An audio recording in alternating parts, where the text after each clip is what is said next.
Man, was that a close one. Keyonte George nearly beats the Portland Trail Blazers. Let's talk about it. It's the Hoops Nerd Show.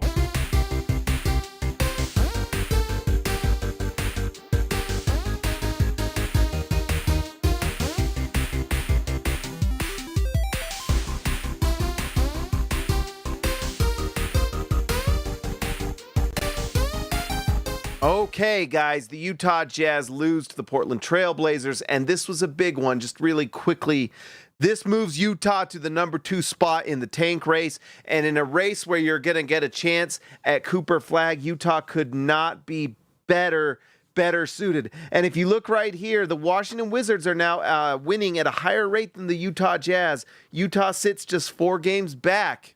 If Utah can just get this thing done, stay the course, stay true, choose the right, then they could possibly pass up the Washington Wizards and have the number 1 shot at Cooper Flagg. And if you get that number 1 spot, the best part about that, it is a for sure top 5 pick. So Utah needs to do what they need to do, and they did that tonight. Utah starts a lineup of Johnny Juzang, KJ Martin, Kyle Filipowski, Bryce Sensabaugh, and Isaiah Collier. And they lose to the Portland Trail Blazers by 1 and dang near, or was it 2, whatever it was, by 2. And they had the 3 at the end of the game, nearly beat the Blazers. So this is crazy stuff for the Jazz. For the Blazers, they're playing pretty well. They had that one stretch where they won like 10 games in a row or something like that. They have one of the top defenses lately, led by Tamani Kamara, Donovan Clingan. And just they have so much athleticism on the wing, Jeremy Grant, Shaden Sharp, and so on. So, Utah is able to get the loss here tonight. But, man, did the Blazers absolutely have to beat the Jazz for sure. It's what it took. It took everything from the Blazers to beat this Jazz team. All right, so one of the things, and it wasn't even from this Jazz game, but the stupid Oklahoma City Thunder lose to the Minnesota Timberwolves tonight. They were up by like 25 on the Wolves and then end up losing that game. Super disappointing for that to happen because Utah was going to get an improved pick from Minnesota. Obviously, long season. We'll see what happens with the Wolves, but things aren't looking great for Minnesota, but they definitely came back and won that one. That's just a side note to tonight. But anyways, not too much tonight. This is 3rd game in 4 nights for the Jazz. 3rd game in 4 nights for your guy here. Johnny Juzang played. He's not very good, guys. I don't know, really. I think we've basically learned that Johnny Juzang is not it. Yeah, Utah's going to get more picks, more players. I don't know what's going to happen with Johnny Juzang. If Utah gets some sort of trade with him this offseason, I'm not even quite sure that he has a contract next season. That would be incredible. KJ Martin, he can't really shoot the 3, but you know what? He's pretty darn interesting in everything else he does. He goes 3 for 7 from the field tonight, obviously 3 for 5 from 2, but he had 7 points, 6 rebounds, 2 assists, a blocked shot. He's just an incredible athlete, and he's pretty darn big. So he's one of those that I don't mind having on the Jazz if they can somehow figure out how to get him to shoot the ball, which probably not.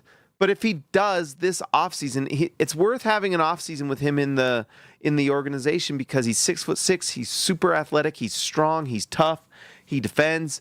I don't think it's a surprise that KJ Martin starts these last 2 games and Utah has a better defense. And guess what? Utah won the last game against Houston and dang near won this one. And so KJ Martin is on the floor. It just is a reminder that athleticism and defense keeps you in close games. So he's worth having. And then if he can figure out the shooting and the scoring, which is a big ask, but if he can, then you've got yourself a gem. Kyle Filipowski got the start tonight. Looks like he plays more minutes than anyone. So obviously the Jazz trusted him. Will Hardy trusted him more than anyone. Look at this. 20 points, 11 rebounds, 5 assists, 2 steals, 1 block, only 2 turnovers. Utah has something in Filipowski. He is a solid NBA player. And I tell you what, he was a plus 12 in this one, along with Cody Williams, who was a plus 20. But anyways, Filipowski's just a baller. And he played well tonight. He does everything pretty well. And if he can consistently knock down the 3, but look at this tonight. 4 for 4 from 3 for Filipowski tonight. Holy smokes. Filipowski just continues to get better. In fact, let's just look at the stats here. Just his averages. Let's see. Field goal percentage now at 51, and he's got his three-point percentage at 36. For a rookie, pretty darn good, if you ask me. And so he just kind of does everything well. Utah has some real questions to ask next year. Is it worth giving some time to Filipowski next year to continue to develop him? Because he might be just an absolute rotation player in the NBA, and maybe more. Who knows? But you don't find out if you don't play him. And so that's one of the things this offseason is, or the rest of this season going forward. Utah now, and we can just make sure, but I just refreshed this. So Utah has played 57 games. They've got, 25 left? It is absolutely worth it for the Utah Jazz to play 25 games of Filipowski and see what they got.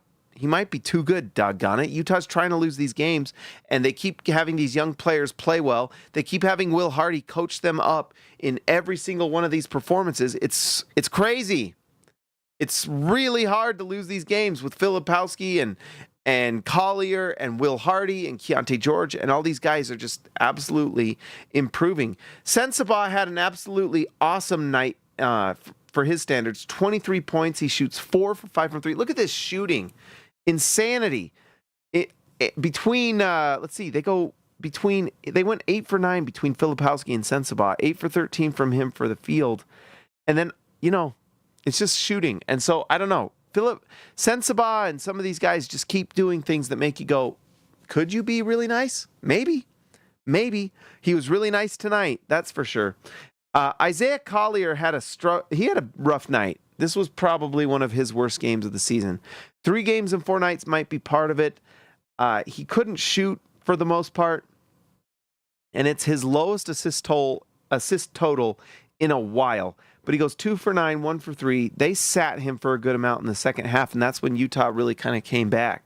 So tough night for Isaiah Collier. And honestly, tough night for Keyonte George. And I wonder if, honestly, this is 3 games in 4 nights and just being tired. I mean, I'm tired, and I'm just talking about him. I'm not out on the floor. And so, I don't think I'm going to take too much from this. I was kind of expecting a big night from him because it just seems like these guys don't get tired. And I think it did catch up to them finally.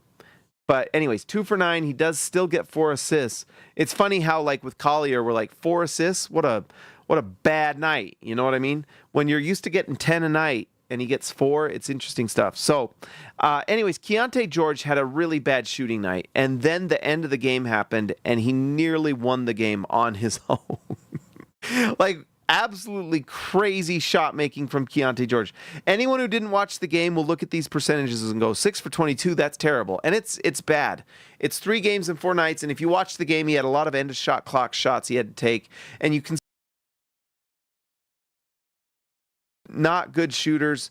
Isaiah Collier was not shooting the ball well. A lot of reliance on Keyonte George, although he did get some pretty good stuff from Cody Williams. Anyway, 6 for 22. Dang near wins the game on those last 2 threes. They were out of this world. Knocks those down and nearly knocks down the third one and broke all our hearts because we all want Cooper Flagg. But Keyonte George, unbelievable shot making sometimes. It's pretty fun to watch. If you're not watching and you're not paying attention, he just has some incredible shot making. And the efficiency is just going to get better, guys. It's just going to get better. Anyways, tonight, it wasn't good enough, but thank goodness, because Utah needs to lose these games. And somehow Keyonte George just keeps putting this team on his back. Night overall was bad. It's part of why Utah lost, and that's fine because that's what Utah wants to do. But my goodness, does he have some fun shot making? It's crazy. Cody Williams.